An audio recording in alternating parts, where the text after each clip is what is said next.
محبت اور جانثاری کی داستانیں جن لوگوں پر ختم ہو جاتی ہیں ان لوگوں کو صحابہ اکرام رضی اللہ تعالیٰ عنہما کہا جاتا ہے۔ آج کی ویڈیو میں ہم آپ کو محبت اور جانثاری کی ایسی داستانیں سنائیں گے کہ جن کو آپ نے تصور بھی نہیں کیا ہوگا۔ ویڈیو کو آخر تک دیکھیں اور کمنٹ میں اپنی رائے کا اظہار ضرور کریں۔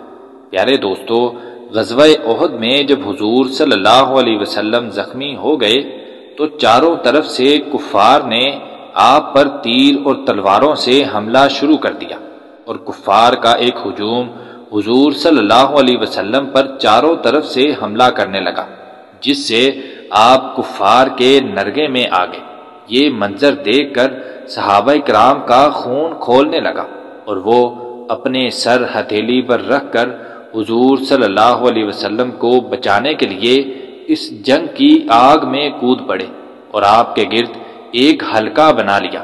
حضرت ابو دجانہ رضی اللہ تعالیٰ عنہ جھک کر آپ کے لیے ڈھال بن گئے، اور چاروں طرف سے جو تلواریں برس رہی تھی ان کو وہ اپنی پشت پر لیتے تھے، اور آپ صلی اللہ علیہ وسلم تک کسی تلوار یا نیزے کو نہیں پہنچنے دیتے تھے۔ حضرت ابو طلحہ کی جانثاری کا یہ عالم تھا کہ وہ کفار کی تلواروں کے وار کو اپنے ہاتھ پر روکتے تھے، یہاں تک کہ ان کا ایک ہاتھ کٹ کر شل ہو گیا اور ان کے بدن پر 35 یا 39 زخم لگے، حتیٰ کہ صحابہ کرام نے حضور صلی اللہ علیہ وسلم کی حفاظت کے لیے اپنی جانوں کی پرواہ بھی نہیں کی۔ حضرت ابو طلحہ رضی اللہ تعالیٰ عنہ نشانہ بازی میں مشہور تھے۔ انہوں نے اس موقع پر حضور صلی اللہ علیہ وسلم کی طرف سے اس قدر تیر برسائے کہ کئی کمانیں ٹوٹ گئیں۔ انہوں نے حضور صلی اللہ علیہ وسلم کو اپنی پیٹھ کے پیچھے بٹھا لیا تاکہ دشمنوں کے تیر یا تلوار کا کوئی وار آپ تک نہ پہنچ سکے۔ کبھی کبھی آپ دشمنوں کی فوج کو دیکھنے کے لیے گردن اٹھاتے تو حضرت طلحہ عرض کرتے، یا رسول اللہ، میرے ماں باپ آپ پر قربان، آپ گردن نہ اٹھائیں، کہیں ایسا نہ ہو کہ دشمنوں کا کوئی تیر آپ کو لگ جائے۔ یا رسول اللہ، آپ میری پیٹھ کے پیچھے ہی رہیں، میرا سینہ آپ کے لیے ڈھال بنا ہوا ہے۔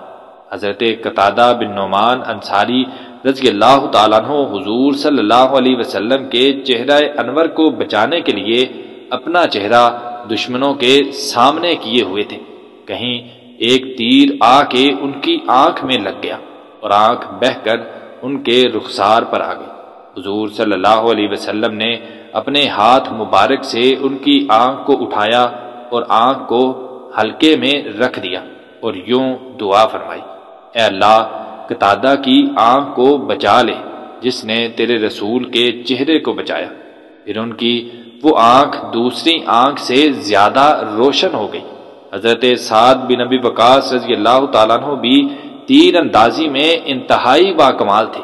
یہ بھی حضور صلی اللہ علیہ وسلم کی طرف سے جلدی جلدی تیر چلا رہے تھے، اور حضور صلی اللہ علیہ وسلم خود اپنے ہاتھ مبارک سے انہیں تیر اٹھا اٹھا کر دے رہے تھے اور فرما رہے تھے، اے سعد، تیر برساتے جاؤ، تم پر میرے ماں باپ قربان ہوں۔